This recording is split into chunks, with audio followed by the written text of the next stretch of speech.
बहुजन समाज में जन्मे सभी संतों, गुरुओं और महान पुरुषों को नमन करता।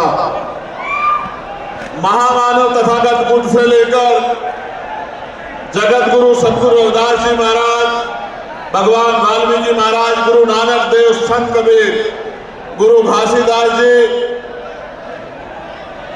संत गाडगे जी महाराज, नारायणा गुरु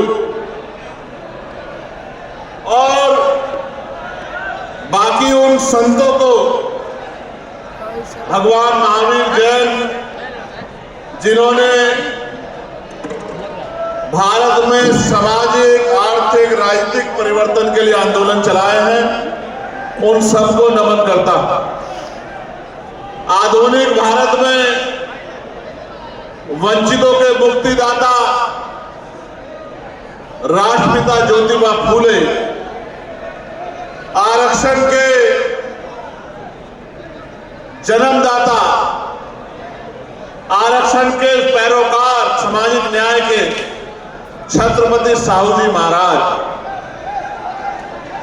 करोड़ों शोषितों, वंचितों, महिलाओं, नौजवानों, किसानों, कर्मचारी, मजदूरों के नेता, उनके मार्गदर्शक, उनके मुक्तिदाता डॉक्टर बाबा साहब अम्बेडकर को भी नमन करता। मां सावित्रीबाई फूले, मां फातिमा शेख, मां अवंतिका बाई होलकर, मां झलकारी बाई, अभी बाद में 10 मिनट बात करिएगा, मां रमाबाई,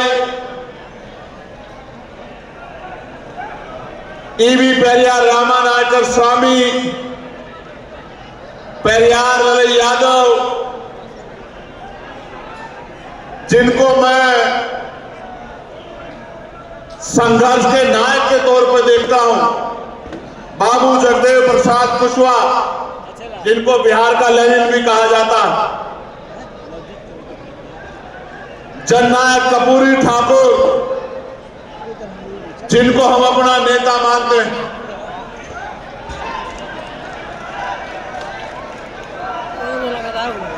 महामना रामसु वर्मा, चौधरी महाराज सिंह भारती, बाबू शिवदयाल चौरसिया, संत राम बीए प्रजापति, बर्मानंद लोधी जी, मान्यवर दीना भाना वाल्मीकि और मान्यवर साहब श्री काशीराम जी को भी नमन करता हूं। और अगर बिहार में आके श्रद्धेय बाबू जगजीवन राम को भी आप याद नहीं करते तो ये एक बहुत बड़ा धोखा हो जाएगा। तो मैं बाबू जगजीवन राम साहब को भी नमन करता हूं, उनको भी याद करता हूं, क्योंकि उनका योगदान भी कम नहीं है। जितना योगदान उनका है, हाशिए पे पड़े समाज को सरकारी नौकरी देके जिस तरह से उन्होंने खड़ा किया है, ये भी कोई और शायद नहीं कर पाता। या ये कहिए कि सत्कल के किसी और नेता को इतना मौका ही नहीं मिला कि वो इस तरह के प्रयास को आगे बढ़ा पाता। मुझे एक पर्ची दी गई है जिसपे लिखा गया है कि भोजपुरी के ये 2 शब्द मैं जरूर कहूं। का हाल बा? ठीक बानू सर। और ये मैं समझता हूं कि ठीक तो नहीं। जब तक बिहार में एनडीए की सरकार रहेगी तब तक ठीक कैसे रहेगा मुझे बताओ। तो आप कह रहे हैं ठीक है, अच्छी बात है, लेकिन मैं मानता हूं कि ठीक नहीं है, ठीक करना पड़ेगा। फिर मैं यहां से शुरू करूंगा कि संघर्षों के साए में घनघोर जवानी पलती है और इतिहास उधर झुक जाता है जिस ओर जवानी चलती।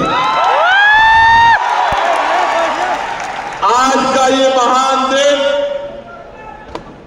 जिसमें मुझे और आपको यहाँ इकट्ठा होने का मौका मिला है। मैं आज इस विशेष दिन पर,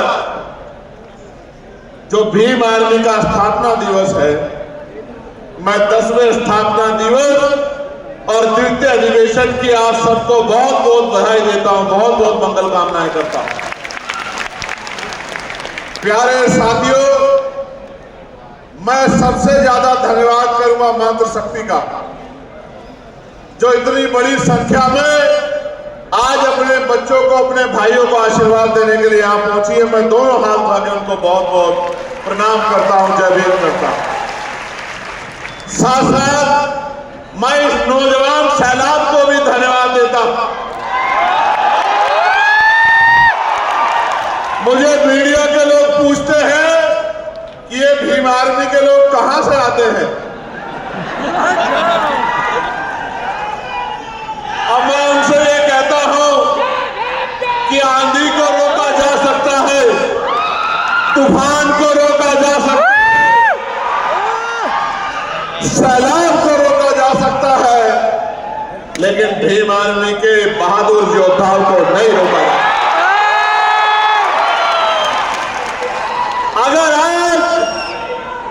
अगर आज मैं यहां खड़ा हूं और बिहार की धरती पे खड़ा होकर बोल रहा हूं, अगर आज मैं लोकसभा का, भारत की सबसे बड़ी पंचायत का मेंबर हूं, उसका श्रेय अगर किसी को जाता है तो भीम आर्मी के बहादुर साथियों को जाता है।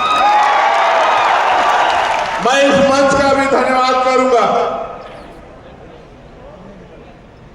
बहुत दिन पहले दिल्ली में बैठ के फैसला लिया गया। सीनियर टीम ने मुझसे कहा कि यार, बोध गया की शक्ति, बोध गया की ताकत को बौद्धिस्टों के हाथ में देना। तो मैंने इनसे कहा कि एक बड़े आंदोलन की जरूरत है,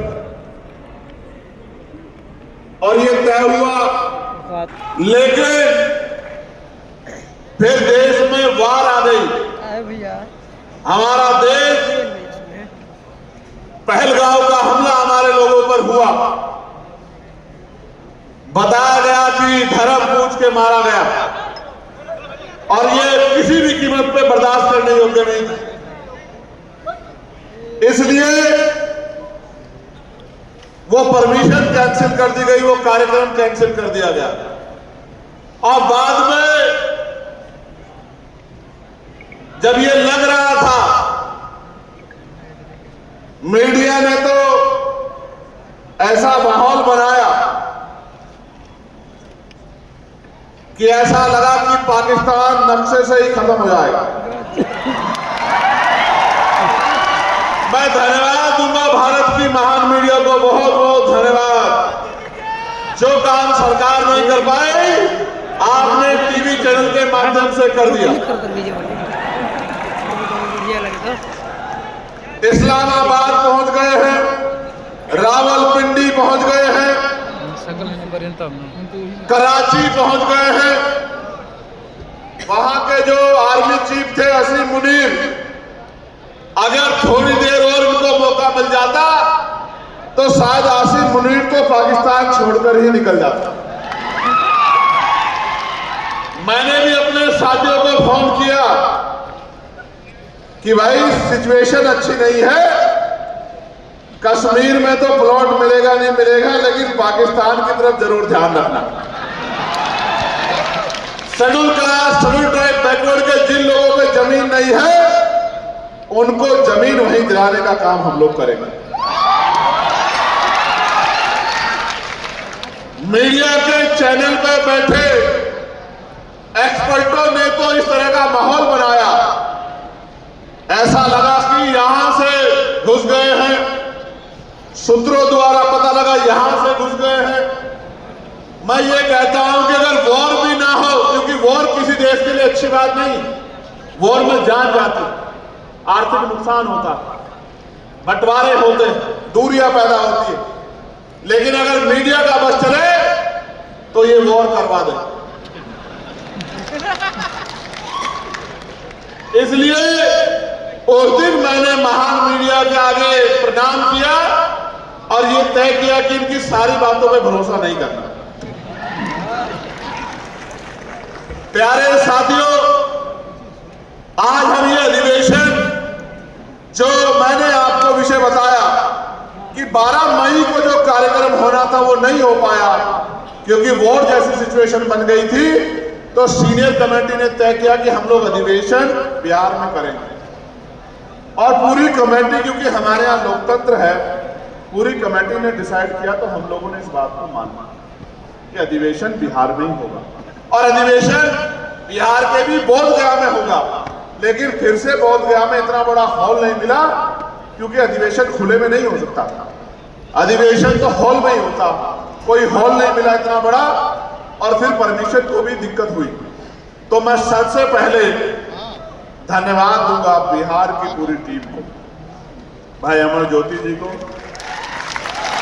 भाई जौहर साहब को, रितेश जी को,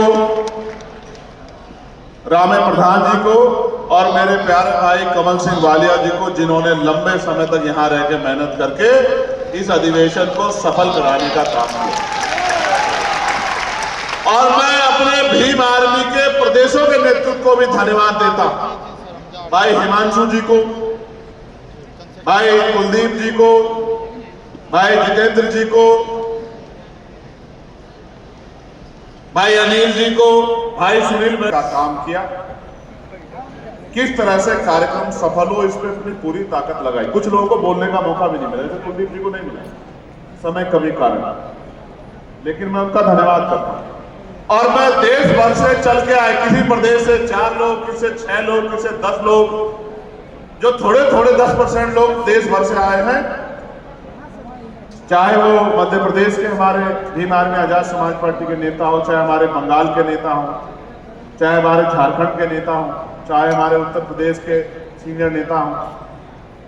उत्तर प्रदेश के तो बहुत सारे लोग दिख रहे हैं सीनियर, चाहे हमारे उत्तराखंड के साथी हो, चाहे हमारे महाराष्ट्र के साथी हो, और चाहे असम के साथी हो, उत्तराखंड के साथी हो, छत्तीसगढ़ के साथी हो, तमाम हमारे साथियों ने जो अपनी जिम्मेदारी को यहां लाकर अपनी लीडरशिप का जो प्रदर्शन किया है, इसके लिए मैं इनकी भी बहुत बहुत प्रशंसा करता हूं। हमारे लीगल सेल के साथियों का भी धन्यवाद देता हूं, मिशन 78 के साथियों का भी धन्यवाद, महिला नेतृत्व का भी धन्यवाद देता हूं, और अशोक